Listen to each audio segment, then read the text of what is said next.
नमस्कार दोस्तों। आज हम जानेंगे भगवत गीता के अध्याय 4 ज्ञान कर्म संन्यास योग का गूढ़ और गहन अर्थ। यह अध्याय न केवल कर्म के महत्व को दर्शाता है, बल्कि यह भी बताता है कि ज्ञान के बिना कर्म अधूरा है और संन्यास का अर्थ केवल संसार छोड़ना नहीं, बल्कि मोह और फल की अपेक्षा से मुक्त होना है। भगवान श्री कृष्ण इस अध्याय की शुरुआत में अर्जुन से कहते हैं, यह जो दिव्य ज्ञान मैं तुम्हें दे रहा हूं, वह कोई नया ज्ञान नहीं है। यह वही सनातन योग है जिसे मैंने सृष्टि के प्रारंभ में सूर्य देवता विवस्वान को दिया था। वह ज्ञान मनु को मिला और फिर इक्ष्वाकु को, परंतु समय के प्रभाव से यह ज्ञान धीरे धीरे लुप्त हो गया। और आज श्री कृष्ण अर्जुन को यह दिव्य ज्ञान इसलिए दे रहे हैं क्योंकि वह उनका भक्त और मित्र है। जब अर्जुन को यह संदेह होता है कि श्री कृष्ण तो अभी जन्मे हैं और सूर्य तो युगों पहले के हैं, तब भगवान मुस्कुराते हुए कहते हैं, अर्जुन, तू और मैं दोनों ने अनेक जन्म लिए हैं। तुझे याद नहीं, पर मुझे सब याद है। मैं अविनाशी हूं, अजन्मा हूं। परंतु जब जब धरती पर धर्म की हानि और अधर्म की वृद्धि होती है, तब तब मैं अवतार लेता हूं। यहां श्री कृष्ण अपने दिव्य अवतार का रहस्य बताते हैं। वे कहते हैं, यदा यदा ही धर्मस्य ग्लानिर्भवति भारत, यानी जब धर्म का पतन होता है, तब मैं आता हूं सज्जनों की रक्षा करने, दुष्टों का नाश करने और धर्म की स्थापना के लिए। इस अध्याय में कर्म और ज्ञान का सुंदर संतुलन प्रस्तुत किया गया है। भगवान कहते हैं कि यदि कोई व्यक्ति कर्म करते हुए यह जानता है कि वह केवल निमित्त है और सच्चा कर्ता परमात्मा है, तो वह कर्म उसे बंधन में नहीं डालता। जब हम किसी भी कर्म को यज्ञ भावना से करते हैं, न फल की चिंता न नाम की अपेक्षा, तब वह कर्म निष्काम कर्म बन जाता है। यही गीता की आत्मा है।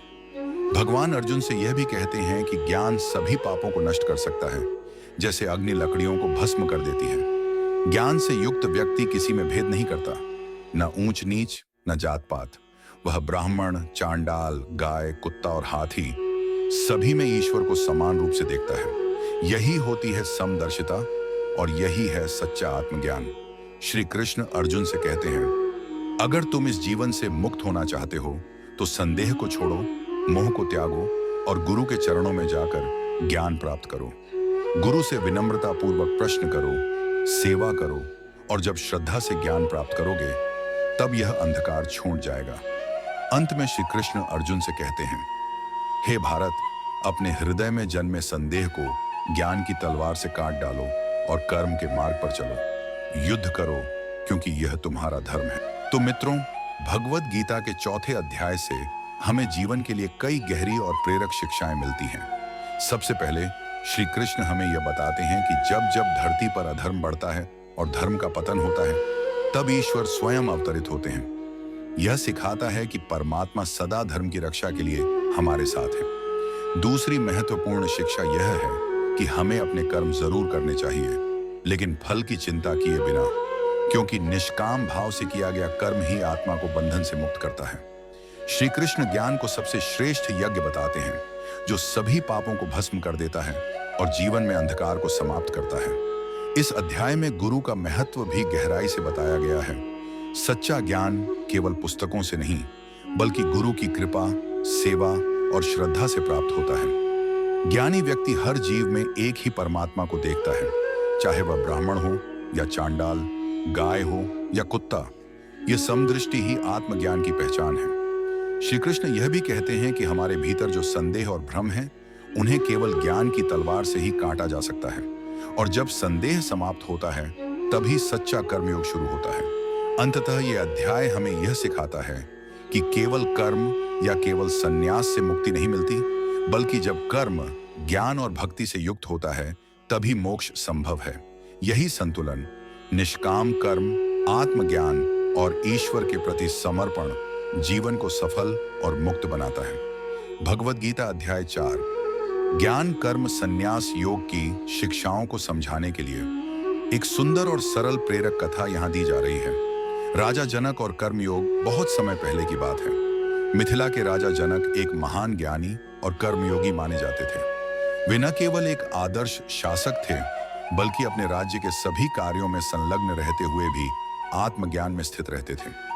एक दिन एक आरक्षी उनके पास आए और बोले, राजन, आप कैसे दोनों कार्यों को साथ निभा रहे हैं, राज्य का संचालन भी और आत्मज्ञान का अभ्यास भी। राजा जनक मुस्कुराए और बोले, मैं सब कुछ करता हूँ, लेकिन किसी भी कार्य से जुड़ता नहीं। मैं जानता हूँ कि ये शरीर, ये सत्ता, ये कार्य सब नश्वर है। मैं केवल अपने कर्तव्य निभा रहा हूँ, जैसे ईश्वर ने मुझे सौंपे हैं। फिर उन्होंने एक उदाहरण दिया। देखो, जैसे कमल का फूल पानी में रहकर भी उससे अछूता रहता है, वैसे ही एक कर्मयोगी संसार के बीच रहकर भी संसार से परे रहता है। ऋषि यह सुनकर अत्यंत प्रसन्न हुए और बोले, हे राजन, आपने आज निष्काम कर्म और आत्मज्ञान का सच्चा रहस्य बता दिया। आप वास्तव में ज्ञान कर्म संन्यास योग के जीवंत उदाहरण हैं। अगर यह ज्ञान आपके हृदय को छू गया हो तो इसे अपने अपनों के साथ साझा करें, क्योंकि गीता का ज्ञान जितना बांटा जाए उतना ही उजियारा फैलता है। अंतिम सारांश। श्री कृष्ण ने अर्जुन को न सिर्फ युद्ध की आवश्यकता समझाई, बल्कि यह भी बताया कि कर्म जब ज्ञान और समर्पण से जुड़ जाता है तो वह साधारण नहीं रहता, वह साधना बन जाता है। ज्ञान वही है जो अहंकार को मिटा दे, और कर्म वही है जो मोह से मुक्त करे। जब व्यक्ति किसी भी कार्य को अपने स्वार्थ से नहीं, बल्कि धर्म और कर्तव्य के भाव से करता है, तभी वह वास्तव में कर्मयोगी बनता है। अध्याय 4 हमें सिखाता है कि संन्यास का अर्थ संसार से भागना नहीं, बल्कि संसार में रहकर भी उसके मोह से मुक्त रहना है। ज्ञान और कर्म जब एक हो जाते हैं तो जीवन एक यज्ञ बन जाता है। अब समय है अपने जीवन में यह सोचने का, क्या हम अपने कर्मों में समर्पण और ज्ञान को जोड़ पा रहे हैं? क्या हमारा हर कार्य सिर्फ हमारा है, या उसमें परमात्मा की झलक भी है? 1. क्या आपने कभी ऐसा कोई काम किया है जो पूरी श्रद्धा से किया हो, लेकिन उसके फल की चिंता के बिना? 2. आपके अनुसार कर्म करना और कर्म में फंस जाना, इन दोनों में फर्क क्या है? 3. क्या आपको लगता है कि आज के समय में भी निष्काम कर्म संभव है? 4. अगर आपको 2 रास्ते मिले, एक आसान लेकिन स्वार्थ से भरा और दूसरा कठिन लेकिन धर्मपूर्ण, आप क्या चुनेंगे? 5. कभी आपने किसी कार्य को केवल कर्तव्य समझकर निभाया हो, बिना किसी पुरस्कार की उम्मीद के? 6. आपका अनुभव क्या कहता है? ज्ञान जरूरी है या सिर्फ कर्म काफी है? 7. आपको अपने जीवन में किस प्रकार का कर्म सबसे अधिक संतोष देता है? सेवा, भक्ति, पढ़ाई या कुछ और? 8. कभी ऐसा लगा कि जो कार्य आप कर रहे हैं वो ईश्वर की भक्ति का रूप है? अपने विचार नीचे कमेंट करें। आपकी सोच हमें प्रेरणा देती है। कर्म कर, ज्ञान से कर और भगवान में अर्पण कर, यही है जीवन का सार। इसे लाइक करें और हमारे चैनल दिया भाजन भक्ति को सब्सक्राइब करें, ताकि आप तक और भी आध्यात्मिक ज्ञान और भगवद गीता के रहस्य पहुंचते रहें। धन्यवाद। जय श्री कृष्ण।